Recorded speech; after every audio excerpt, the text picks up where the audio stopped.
Hello friends, welcome you all. आज हम vision IAS के 12 अप्रैल वाले डेली करंट अफेयर्स डिस्कस करेंगे। आज हमें 6 आर्टिकल्स डिस्कस करने हैं। One by one we will discuss the discussion and environment से 2-3 टॉपिक आपको देखने को मिलेंगे। एक है आपका माइक्रो प्लास्टिक, तो माइक्रो प्लास्टिक यहाँ पे आपका कवर हो जाएगा। एंड अगर आपने हमारे यूट्यूब चैनल सब्सक्राइब नहीं किया है तो आप सब्सक्राइब कर सकते हो। शेयर लाइक करना ना भूलें। So friends, let's start our discussion. The first article is your NITI Aayog launches State Energy and Climate Index Round 1 report। तो पहली बात तो यही ध्यान रखनी है कि जो आपका State Energy and Climate Index report किसके द्वारा लॉन्च की गई है? नीति आयोग के द्वारा। नीति आयोग के बारे में कुछ डिटेल से बात करें तो इसका स्थापना जो है आपका 1 जैन 2015 को स्टेब्लिश की गई थी और ये आपका एग्जीक्यूटिव बॉडी है, it is not an statutory body, ठीक है। और दूसरी इंपॉर्टेंट बात जो आपको ये याद रखनी है कि इसको चेयर करते हैं कौन? तो हमारे प्राइम मिनिस्टर।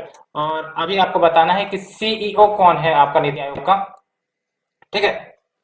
और प्लानिंग कमीशन की जगह पर आपका ये नीति आयोग आया था, ठीक है।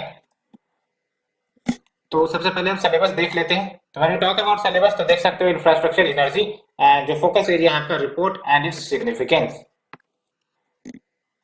तो जो इस रिपोर्ट की ऑब्जेक्टिव है इट इज बेसिकली कि जो स्टेट्स हैं उनके बीच हेल्थी कंपटीशन डेवलप किया जा सके, बिकॉज स्टेट्स के अपने वीकनेस और स्ट्रेंथ इस रिपोर्ट के माध्यम से पता चल सकेगा।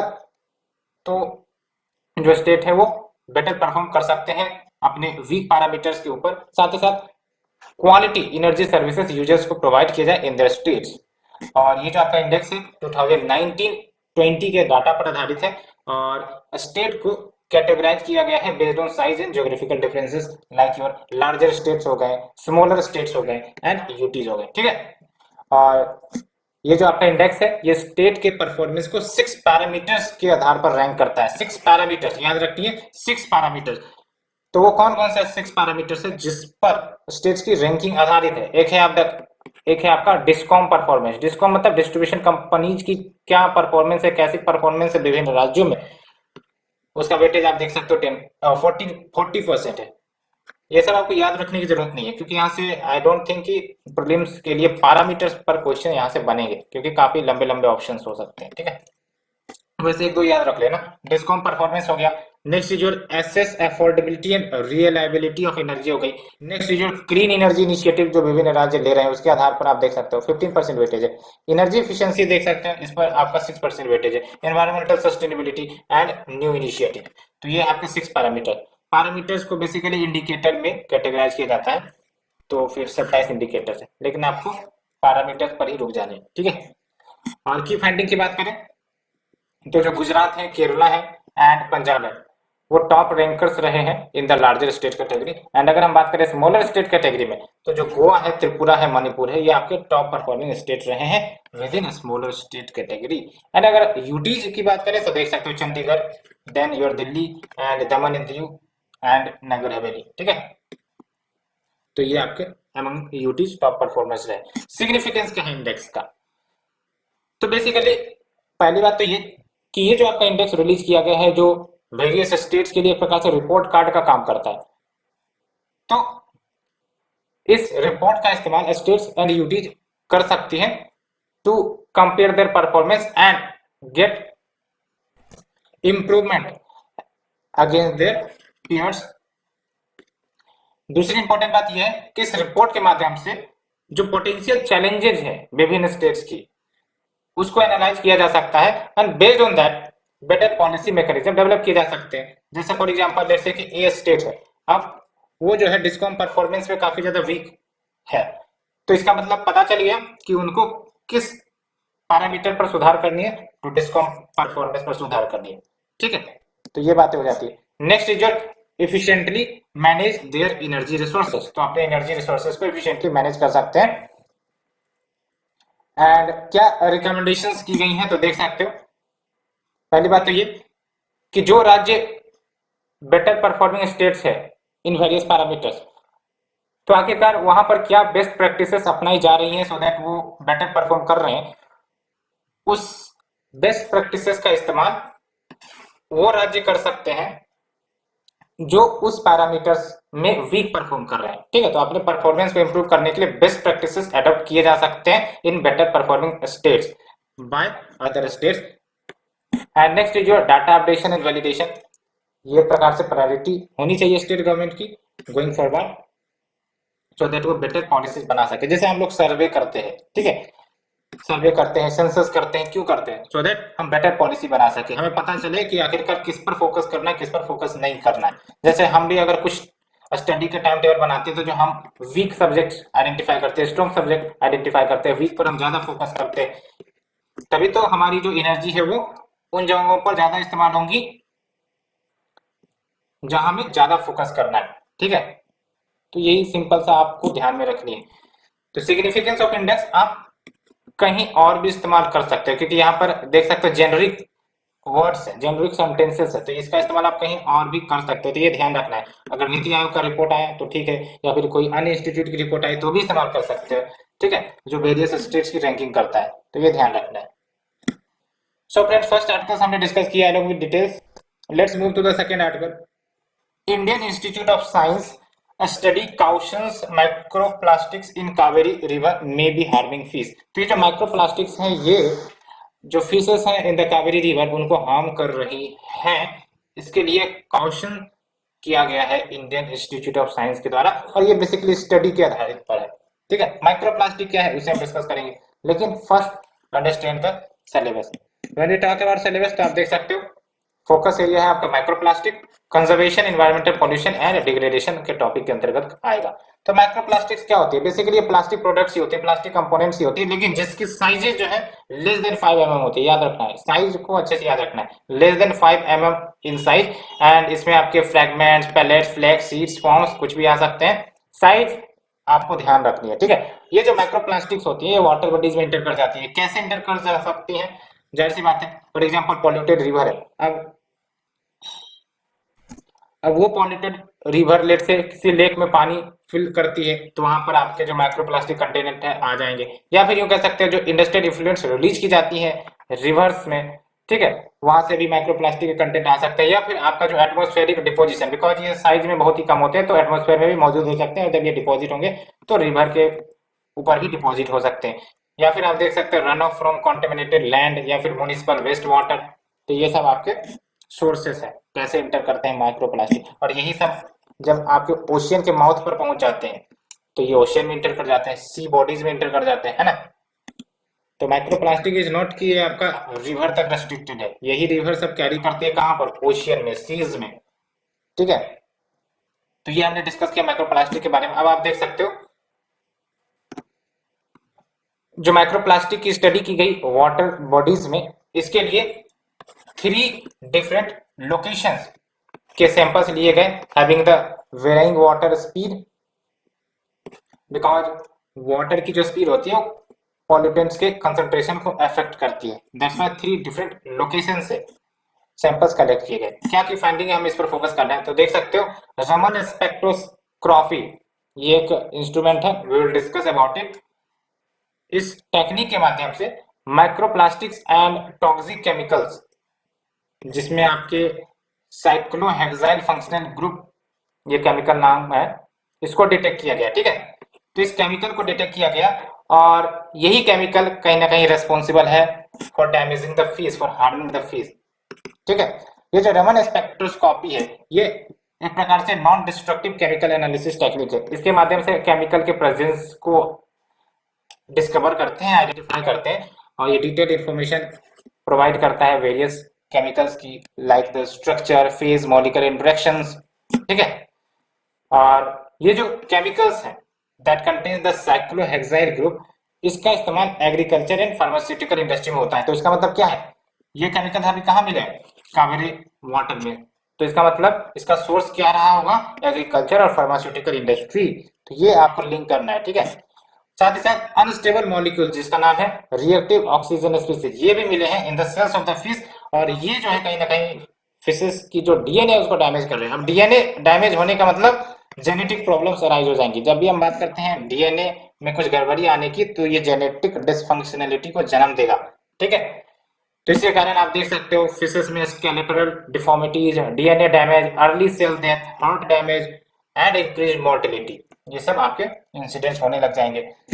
एंड ये सब डिफेक्ट्स देखी गई इवन माइक्रोब्स को जब सैंपल से फिल्टर आउट कर दिया गया। इसका मतलब ये केमिकल जो है ना काफी ज्यादा हार्म पहुंचा रही हैं फिशेस को, ठीक है।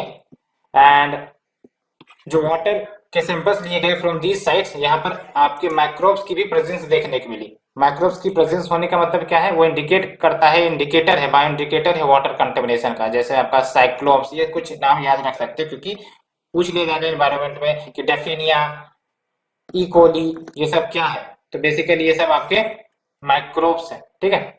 तो साइक्लोप्स, डेफिनिया, स्पायरोगायरा, स्पायरोचेटा एंड ई कोली, ये सब वेल नोन बायो इंडिकेटर्स है वाटर कंटेमिनेशन के। अब ये जो आपका वाटर कंटेमिनेशन हो रहा है, इसका इम्पैक्ट क्या सिर्फ फिश पर पड़ेगा? नहीं, ह्यूमंस पर भी तो पड़ेगा, अदर ऑर्गेनिजम्स पर भी तो पड़ेगा। क्यों? बिकॉज ह्यूमंस भी तो फिश को ईट करते हैं ना। तो ये सब माइक्रोप्लास्टिक, ये सब केमिकल्स किसके अंदर जाएंगे? ह्यूमंस के अंदर जाएंगे। फूड चेन, फूड वेब तो आपने पढ़ा ही होगा, ठीक है। तो यही बात है। तो देख सकते हो millions of people depend on the Kaveri water, और जो प्रेजेंट कंसंट्रेशन डिटेक्ट की गई इस केमिकल की, हालांकि अलार्मिंग तो नहीं है ह्यूमंस के लिए फिलहाल, लेकिन लॉन्ग टर्म में जब ये कंसंट्रेशन बढ़ने लगेगी तो इसका इम्पैक्ट क्या होगा, इसका अंदाजा लगाया जा सकता है, ठीक है। तो ये हमने डिस्कस किया माइक्रोप्लास्टिक के बारे में, क्या की फाइंडिंग है इसके बारे में। Let's move to the next article friends. Ministry of home affairs issues guidelines for the implementation of modernisation of prisons project. ये जो आपका मॉडर्नाइजेशन ऑफ प्रिजन प्रोजेक्ट है ना, काफी इंपॉर्टेंट, इवन मेंस के टॉपिक के लिए भी काफी इंपॉर्टेंट हो जाता है। प्रिजन रिफॉर्म्स का नाम आपने सुना होगा धरती पर, तो प्रिजन रिफॉर्म से रिलेटेड ही ये टॉपिक है आपका, ठीक है। दो इंपॉर्टेंट बात आपको ध्यान रखनी है, प्रिजन्स एंड पुलिस, पीपी, ये आपका स्टेट सब्जेक्ट है, ठीक है, स्टेट सब्जेक्ट है। और सिलेबस की अगर हम बात करें तो देख सकते हो सिलेबस में आपका आ जाएगा, हाँ देख सकते हो, mechanism, laws, institutions, bodies constituted for the protection and betterment of vulnerable section, prison reforms आपका मेन मुद्दा है, ठीक है। तो जो गाइडलाइंस इश्यू की गई, इस गाइडलाइंस के तहत जो मिनिस्ट्री ऑफ होम अफेयर्स है, ये एक प्रकार से ग्रांट इन एड प्रोवाइड करेंगे। ग्रांट इन एड यानी कि मनी प्रोवाइड करना, किसे? स्टेट्स को, 5 साल के पीरियड तक के लिए, that is from 2021-22 to 2025-26। It is all because जो प्रिजन है ना, ये स्टेट सब्जेक्ट है, तो स्टेट को पैसे दिए जाते हैं कि भाई साहब आप जो है अपने प्रिजन में रिफॉर्म करने का प्रयास कीजिए, हम आपको मॉनेटरी एड प्रोवाइड कर रहे हैं, ठीक है। और ये जो ग्रांट दी जाएंगी, it is based on number of prison, number of prisoners, number of prison inmates, jail staff, इन सब के आधार पर। ऐसा नहीं है कि यूनिफॉर्म ग्रांट दी जाएंगी हर एक स्टेट को, it will be based on other criteria like number of prisoners क्या है, नंबर ऑफ प्रिजन इनमेट्स क्या है, जेल स्टाफ की संख्या क्या है, इन सब के आधार पर। और ये जरूर याद रखना है, ये जो आपका ग्रांट है, it will cover all jails, चाहे वो आपका सेंट्रल जेल हो, डिस्ट्रिक्ट जेल हो, वुमेन जेल हो, ओपन जेल हो और अदर, ठीक है, ये जरूर याद रखिए। और ये सब जो ग्रांट है, इसका इस्तेमाल किन चीजों में किया जाएगा? तो वीडियो कॉन्फ्रेंसिंग इंफ्रास्ट्रक्चर इस्टेब्लिश करने में, body worn cameras, door frames, metal detector, इन सबों में इस्तेमाल किया जाएगा। क्या की ऑब्जेक्टिव है एमओपी प्रोजेक्ट के, उसको जानेंगे, लेकिन सबसे पहली बात तो प्रेजेंट इश्यूज क्या चल रहे हैं प्रिजन्स को लेकर। तो आप देख सकते हो पहला इश्यू तो आपने बार बार सुना होगा, ओवर क्राउडिंग।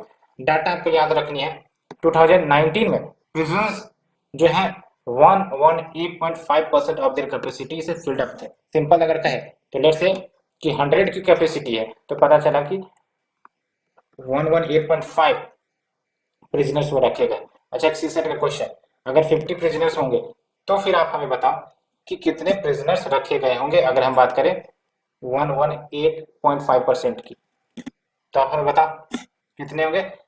9.25%, 9.25%, ठीक है, ये बात हो गई।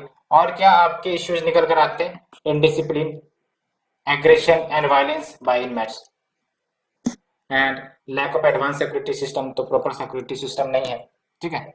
और कस्टोडियल डेथ, ये सब इश्यूज निकल कर आती है, ठीक है। तो अगर हम बात करें क्या की ऑब्जेक्टिव है इस मॉडर्नाइजेशन ऑफ प्रिजन प्रोजेक्ट की, तो पहली बात तो जो सिक्योरिटी इंफ्रास्ट्रक्चर की कमी है जेल्स में, उस गैप को फिलअप करना। क्या सिक्योरिटी इंफ्रास्ट्रक्चर की कमी है, तो ये हमने देखा ना, ठीक है। साथ ही साथ न्यू सिक्योरिटी इक्विपमेंट प्रोवाइड की जाए जेल्स को, which will be in accordance in line with the modern day technologies. So that security infrastructure को और ज्यादा टंच किया जाए, ठीक है।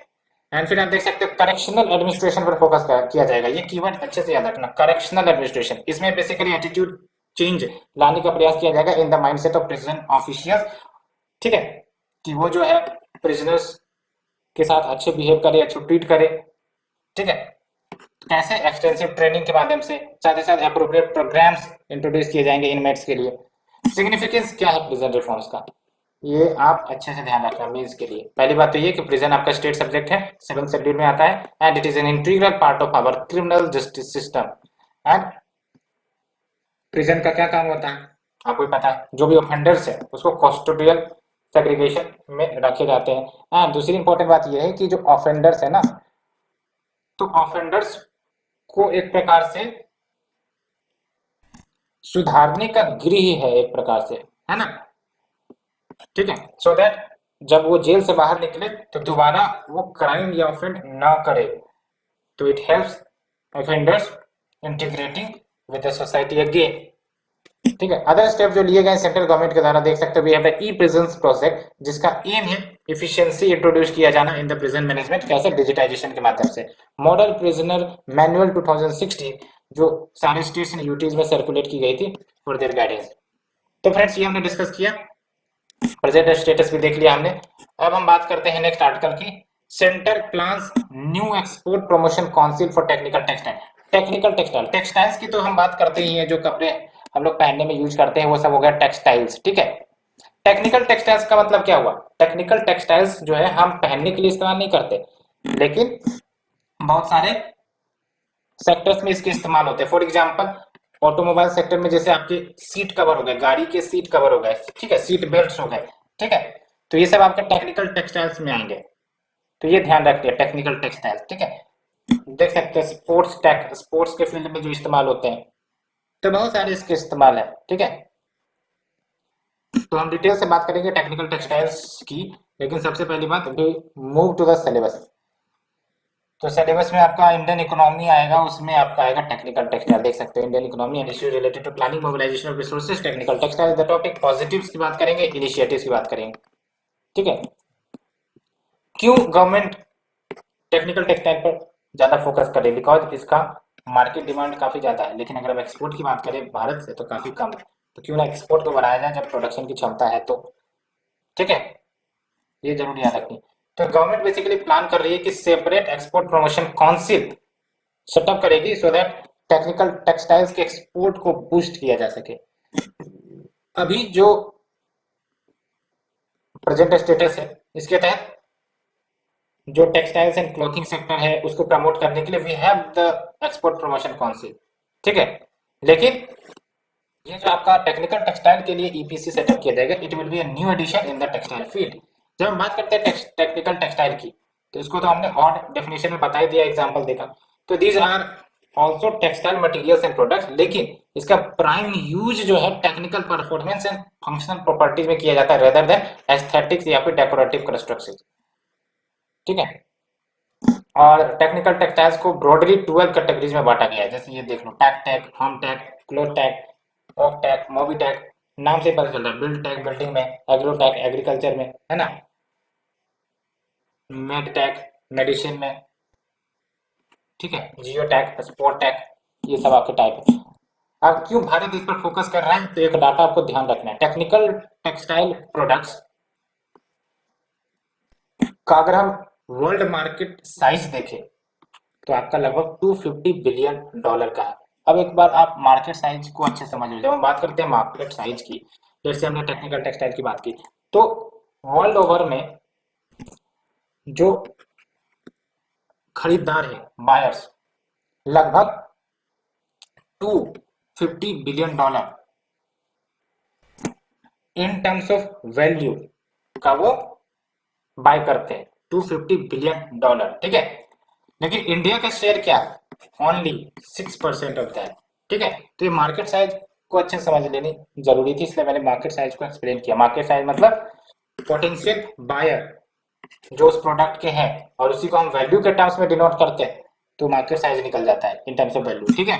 और उसमें भारत का शेयर क्या है? ओनली 6%, तो इसको बढ़ाना होगा, वही बात है। और फिर आप देख सकते हो इवन पेनिट्रेशन लेवल जो टेक्निकल टेक्सटाइल्स की है भारत में बहुत ही कम है, 5 से 10% ओनली, जबकि एडवांस कंट्रीज में इसका पेनिट्रेशन 30 से 70% है। ठीक है। And India one of the largest producer है टेक्सटाइल्स एंड अपेरल की, यहाँ पर बात हो रही है टेक्सटाइल एंड अपेरल्स की। ठीक है। एंड एक्सपोर्ट के टर्म से बात करें तो 6th लार्जेस्ट एक्सपोर्टर है टेक्सटाइल्स एंड अपेरल का इन द वर्ल्ड, ये याद रखनी है प्रीलिम्स के लिए। ठीक है। और कॉटन के मामले में आपको पता होगा, कॉटन के मामले में इंडिया लार्जेस्ट प्रोड्यूसर है। शुगर केन के मामले में वर्ल्ड में कौन लार्जेस्ट प्रोड्यूसर है आप हमें बताओ। एंड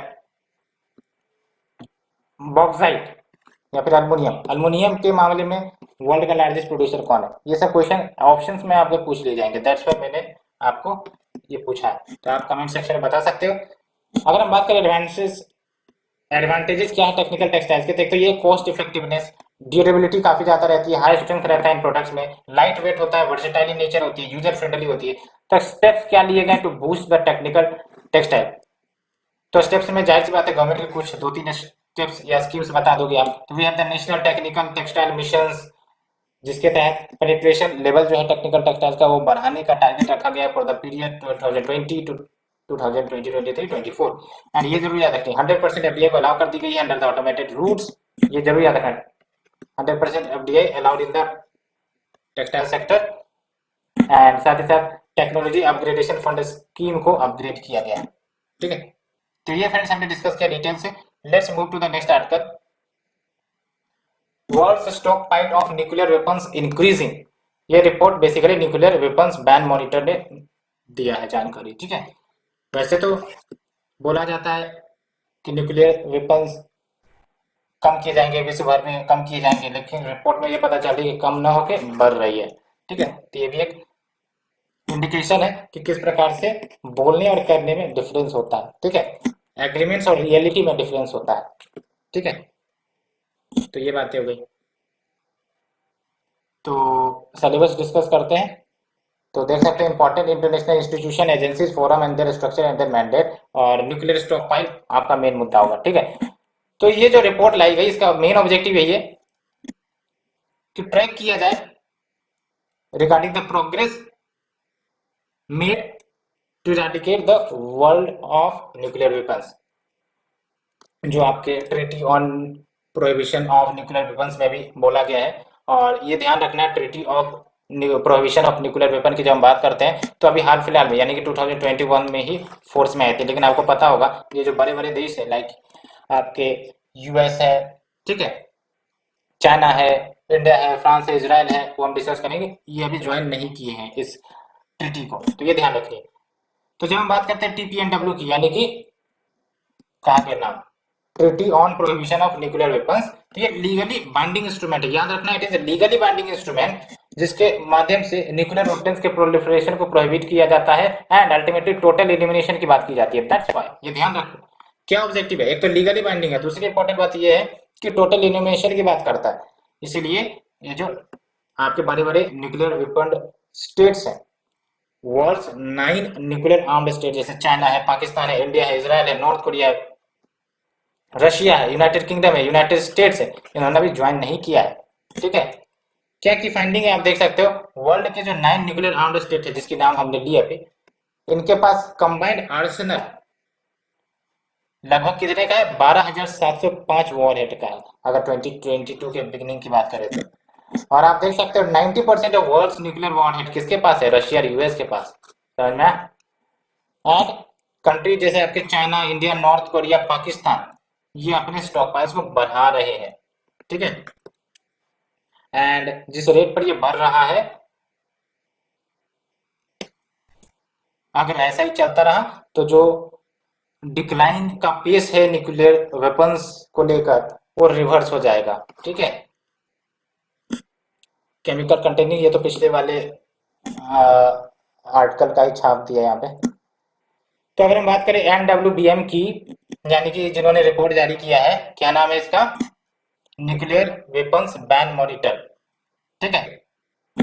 तो इसको एस्टेब्लिश किया गया था एज ए रिसर्च प्रोग्राम 2018 में, and it is produced and published by whom, Norwegian People's Aid NPA, जो कि पार्टनर ऑर्गेनाइजेशन है international campaign to abolish nuclear weapon का। आई कैन आपको ध्यान रखना है, इट इज ए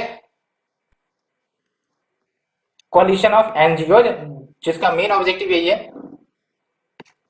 कि जो United Nation nuclear weapon ban treaty है उसके इम्प्लीमेंटेशन को लागू करवाने में प्रमोट किया जाए। एंड ये जो रिपोर्ट है इवेलुएट करता है न्यूक्लियर वेपन्स रिलेटेड पॉलिसीज विभिन्न देशों के एज वेल एज प्रैक्टिसेस जो अडॉप्ट किए जाते हैं each of 197 states either they are party और नॉट पार्टी। ठीक है। एंड इंडिया का स्टैंड क्या रहा है न्यूक्लियर पर? तो पहली बात तो India one of the 5 countries है जिनके पास न्यूक्लियर वेपन्स तो हैं लेकिन they are not a part of NPT. तो ध्यान रखने कौन कौन एनपीटी के पार्ट नहीं है, सदस्य नहीं है। Pakistan, Israel, north Korea, south Sudan और एक हो गया इंडिया। लेकिन इंडिया की बात करें तो इंडिया को वेवर मिला हुआ है एनपीटी से। ठीक है। एंड प्रेजेंटली इंडिया के पास nuclear powered ballistic missile submarine भी है जो न्यूक्लियर ट्रायड को कंप्लीट करता है। न्यूक्लियर ट्रायड को कंप्लीट करने का मतलब कि भारत के पास न्यूक्लियर स्ट्राइक लॉन्च करने की क्षमता लैंड से भी है, एयर से भी है और वाटर से भी है। तो वाटर से कैसे? तो सबमरीन के माध्यम से। ट्रायड काफी ज्यादा इंपॉर्टेंट होता है। ठीक है। सो दैट कि अगर लैंड वाला जो इंफ्रास्ट्रक्चर है डिस्ट्रक्ट कर दिया गया दुश्मन देश के द्वारा तो फिर वाटर या फिर सबमरीन के माध्यम से हम अटैक कर सके। ठीक है। तो ऐसा ट्रीट कर, ये बात हो गई। सो फ्रेंड्स ये डिस्कस करके चलिए हम नेक्स्ट आर्टिकल में डिस्कस करते हैं। Indian council of medical research to conduct bat surveillance. Bat surveillance conduct करेगा आपका ICMR to check the threat of zoonotic disease, because ये जूनोटिक डिजीज में काफी ज्यादा परेशान कर रहे हैं। देख सकते हैं जो कोविड-19 है, वैसे तो इसका ओरिजिन पता नहीं चला है लेकिन कहा जा रहा है कि जूनोटिक नेचर के ही है।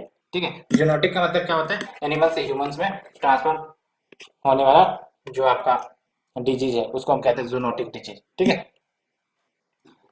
बैट मतलब चमगादड़। ठीक है। तो सिलेबस की अगर हम बात करें तो देख सकते हो सिलेबस विल कवर हेल्थ से रिलेटेड आपका आ जाएगा इसमें। हेल्थ है,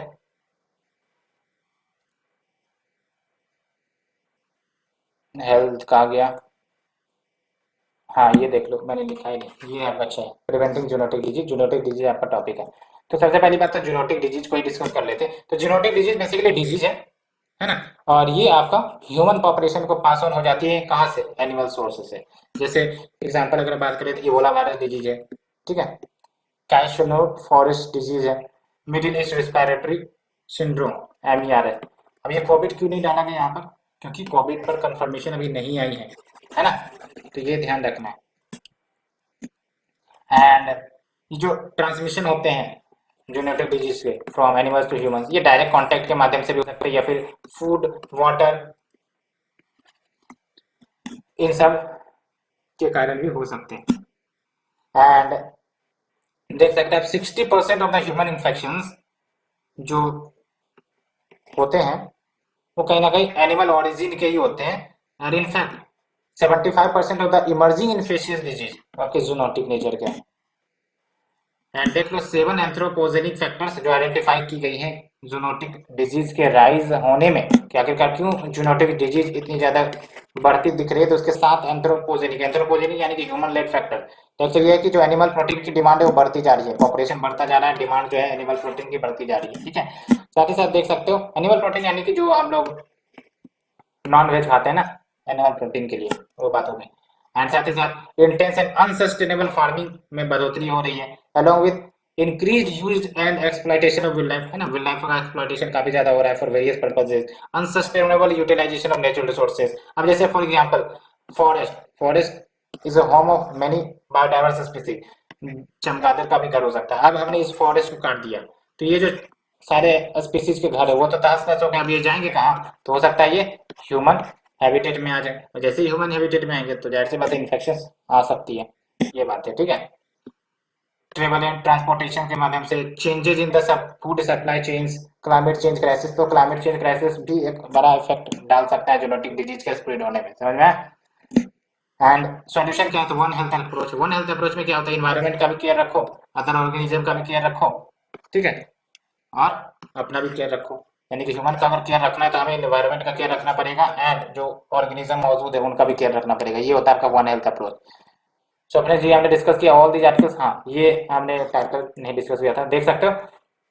तो आईसीएमआर ये आपके वेरियस स्टेप्स ले रही है to monitor bat habitats, bat के जो हैबिटेट्स हैं, घर हैं, उनको मॉनिटर करने के लिए, सो दैट पोटेंशियल हॉटस्पॉट को आइडेंटिफाई किया जा सके कि आखिरकार जूनोटिक डिजीज कहाँ से स्प्रेड होने के चांसेस ज्यादा रहते हैं, एंड दैट्स व्हाई उसे प्रिवेंट भी किया जा सके। तो बैट्स की अगर बात करें, बैट्स में वायरसेस के भंडार होते हैं, बहुत सारे वायरसेस में मौजूद होते हैं, ठीक है। निपा वायरस की बात कर लो, और इसके कारण आपका पोटेंशियल आउटब्रेक पैंडेमिक हो सकते हैं।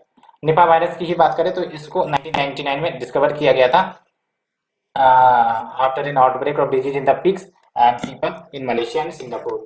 एंड इंडिया के भी स्टेटस की बात करें तो इंडिया ने 4 आउटब्रेक्स निपा वायरस के विटनेस किए हैं during the period of 2001 and 2019। तो ये हमने डिस्कस किया friends, all these article, hope you understood. And अगर आपको अच्छी लग रही है तो आप लाइक से सब्सक्राइब कर सकते हो। Thank you friends, thank you very much for the discussion, thank you.